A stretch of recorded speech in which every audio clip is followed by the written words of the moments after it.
Bonjour à tous, on se retrouve pour un nouvel épisode. Alors aujourd'hui on est dans un contexte qui est un petit peu particulier. On se trouve toujours dans un secteur qui est canalisé et qui peut abriter de nombreuses espèces. Mais durant cet été chaud, on est dans des périodes où actuellement on a perdu à peu près 11 à 12 degrés sur les 2 jours précédents. Donc là on a vraiment une variation de température qui est assez élevée. Aujourd'hui il pleuvait. Là, hop, et une pomponnette. Donc voilà, ce poisson c'est le premier. J'avais mis une canne au cou comme ça, histoire de voir un peu. Donc on peut voir, hein, c'est une petite perche soleil. Hop, que je vous montre ici. On va la remettre dans la bourriche et c'est le premier poisson. Donc voilà, je trouve que c'est pas mal pour justement cette intro. Donc aujourd'hui, on va s'intéresser à la thématique suivante, de savoir comment on peut attraper des poissons sous la pluie.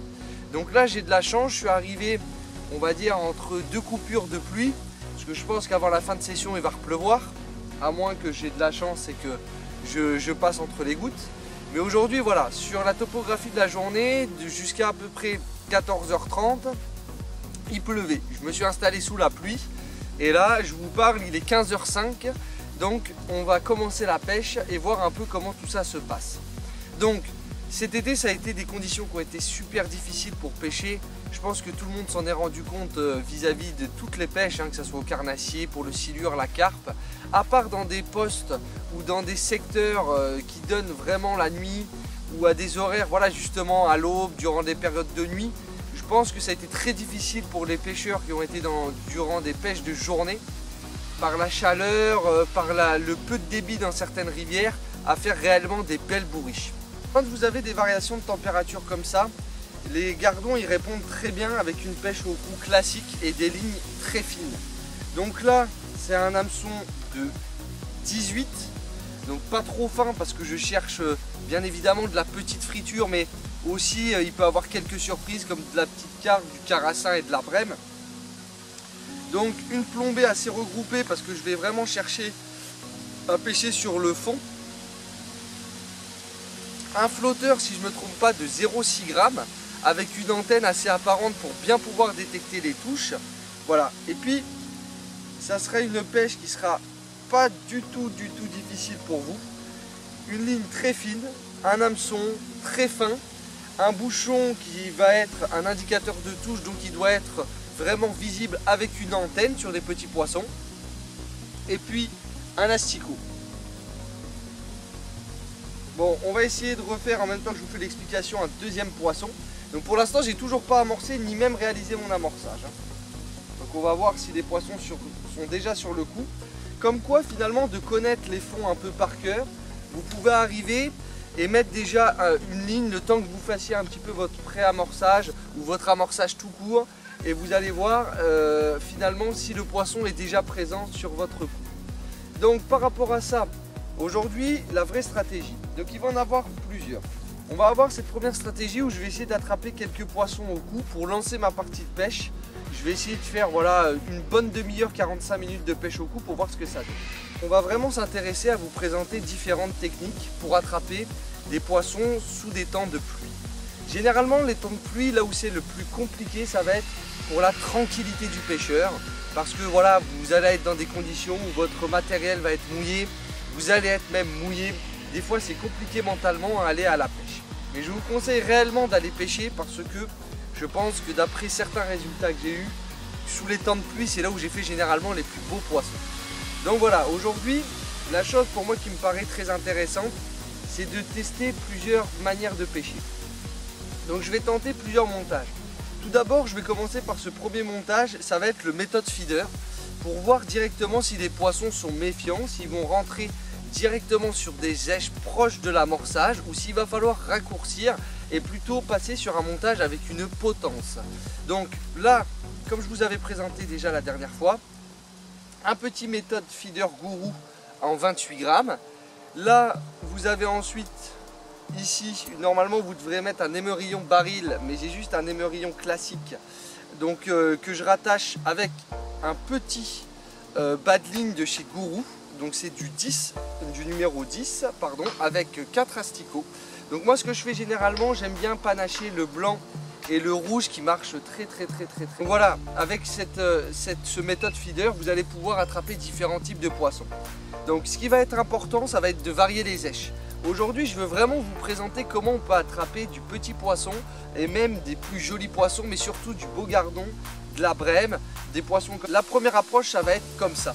Généralement, ce qu'on fait, on l'adopte ça avec des pelets. Alors, moi aujourd'hui, je voudrais vous présenter deux types de pelets. Vous avez bien sûr les pelets classiques de chez Halibut. Donc moi, personnellement, je les prends en 4 mm. Donc il faut les ramollir. Alors il faut compter à peu près 1 minute par millimètre. Donc ça va être vraiment quelque chose qui va être super intéressant pour amorcer. Alors vous pouvez directement l'utiliser en méthode feeder. Vous pouvez agréner aussi de temps en temps votre coup, ce qui sera vraiment très intéressant et les poissons on sent vraiment très friands. Maintenant la grande nouveauté est qu'aujourd'hui je vais essayer un peu de pêcher avec ça aussi pour faire quelques poissons. C'est la gamme des Manline Match. Alors Manline, c'est une marque, honnêtement, je pense que sur ma chaîne vous vous en rendrez bien compte, je pêche exclusivement avec du Manline, que ça soit alors à la carpe, j'ai fait énormément de poissons avec cette gamme là. Donc je suis très heureux de vous présenter donc, la gamme Manline Match. Donc c'est une gamme qui a été mise justement pour tout ce qui est pêche au feeder et pêche au coup.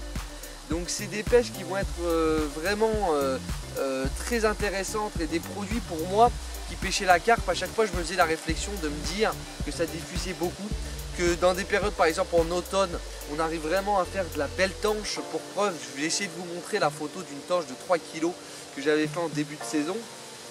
Donc on touche vraiment des beaux poissons, de la brème, du carassin, de la tanche, sans le rechercher puisque je recherchais la carpe. Pourquoi je vous présente la gamme Manline? C'est parce que la gamme Manline c'est vraiment quelque chose qui va être très attractif. Vous n'allez pas nécessairement avoir besoin de mettre des quantités énormes dans votre amorçage pour pouvoir contenir des poissons sur votre coup et faire un maximum de rendement. Donc moi c'est ce que je vous conseillerais de prendre. Donc c'est vraiment ces pelets. Alors vous avez différents parfums, vous avez les sel, vous avez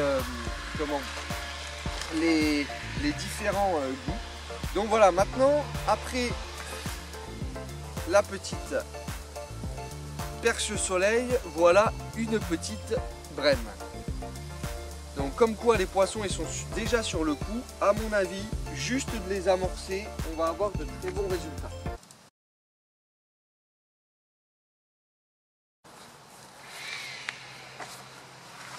Donc voilà, donc en ce qui concerne l'amorçage, on va commencer donc par un petit conseil que je vous donne.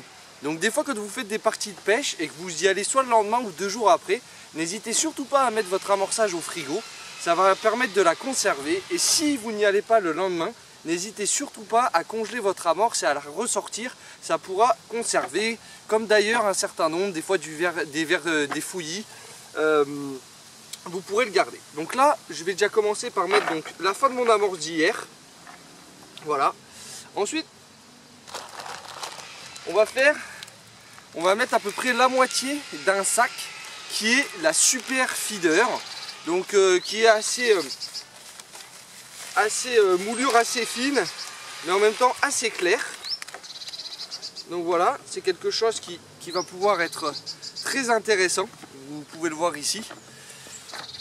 On va rajouter ça en premier, on va déjà mélanger ça avec mon reste d'amorce. Voilà. Ensuite, on va venir ajouter quelque chose pour moi qui va faire la différence. Et je vous conseille réellement de l'avoir en différentes, parce que vous pouvez l'avoir pour la brème, au feeder et pour le gros gardon. Donc n'ouvrez pas les paquets comme moi je l'ouvre. D'ailleurs, ce que je vais faire, je vais remettre un petit coup avec le ciseau. Voilà. Donc vous y allez. Vous incorporez à peu près, ouais, aussi moi je mettrai une bonne moitié parce que je ne vais pas pêcher très longtemps. Donc là directement vous allez voir, c'est une moulure qui est jaune, beaucoup plus traçante. Donc là c'est pareil, on va tout mélanger. Voilà. Pour déjà que bien les amorces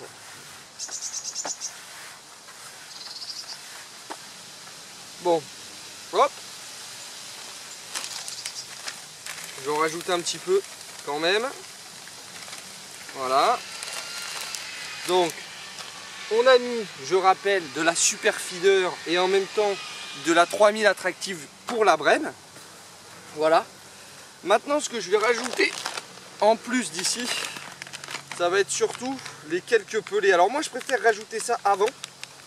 Comme ça, elles vont vraiment se gonfler durant la période un petit peu de gonflage de l'amorce, justement les pelés, et je trouve que ça devient redoutable quand ils vont être gorgés vraiment d'attractants.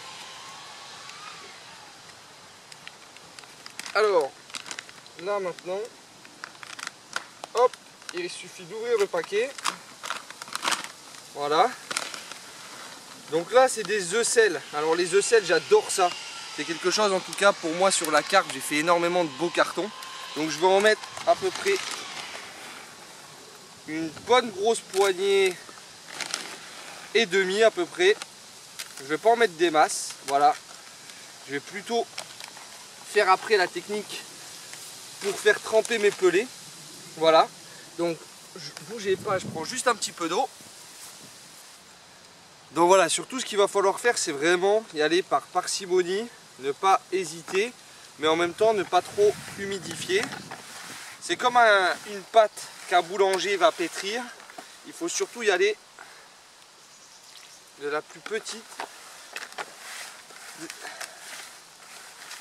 Donc voilà, il faut que vous y allez, vous tournez. Donc moi le problème que j'ai, c'est que j'ai pas un accès évident à l'eau. Donc on essaye tant bien que mal. Voilà. Alors au départ on en met un peu plus qu'à la fin, hein, bien sûr, parce que voilà, là l'amorce petit à petit je sens qu'elle est en train de bien se former. Donc surtout vous faites bien et puis vous essayez surtout de pas trop qu'elle ait de grumeaux si vous n'avez pas de tamis. Même si vous faites des pêches au feeder, c'est vraiment important d'avoir une amorce qui a les particules et qui diffuse bien, quoi. C'est très important. Là elle va être bonne je pense. On va arriver sur une amorce qui va être plutôt pas mal, qui va être assez collante, intéressante. Hop, voilà. On a une amorce justement qui est pas mal. On peut la mettre en boule, elle se détachera aussi rapidement. Maintenant ce qu'on va pouvoir faire là-dedans, c'est pouvoir rajouter quelques asticots. Donc là je rajoute une bonne poignée d'asticots. Hop, voilà. Et vous avez tout de suite un mélange où au final qui travaille avec du pelé dedans. Vous pouvez bien sûr rajouter quelques pelés si vous le désirez, du maïs doux, et vous avez une amorce qui est pêchante. Donc maintenant, on va passer à la pêche. Donc par rapport à la pêche, ça va être très simple. Ça va être en fait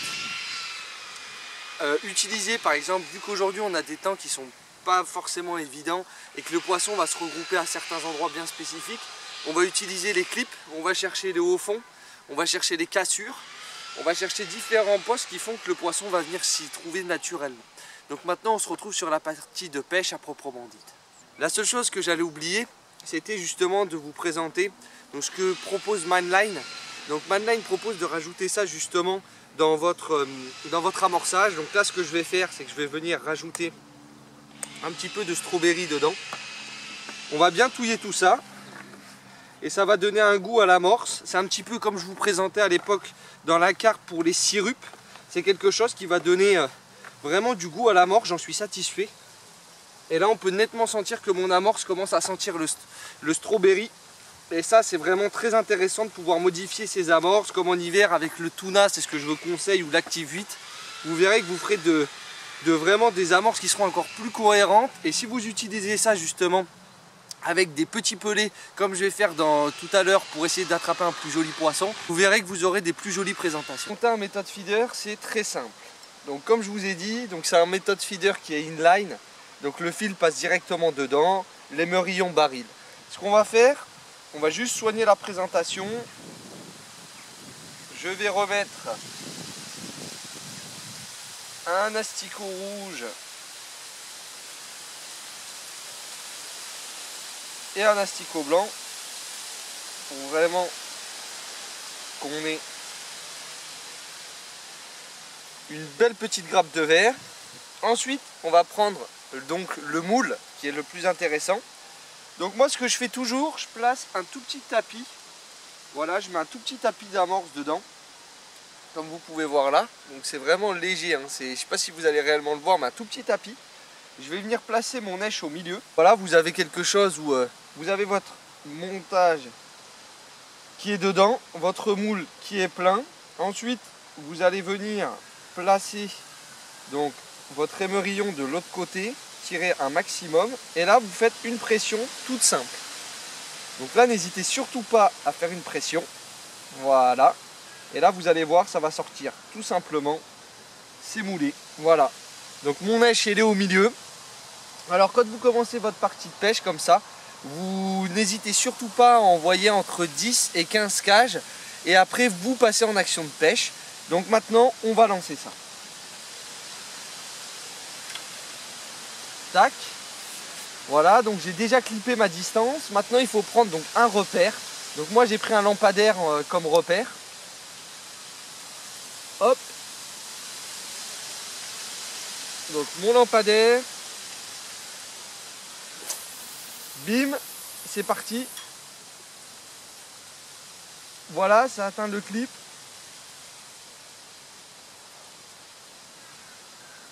Et bim, on est en pêche. Donc là surtout, vous mettez bien votre canne. On va voir. Voilà. Donc là, vous mettez bien votre canne en tension. Vous récupérez la bannière. Voilà. Là, je suis en pêche. Voilà, maintenant j'espère que les poissons ils vont rentrer, qu'on va réussir à faire quelques jolis poissons sur le fond. Et on se dit à tout de suite.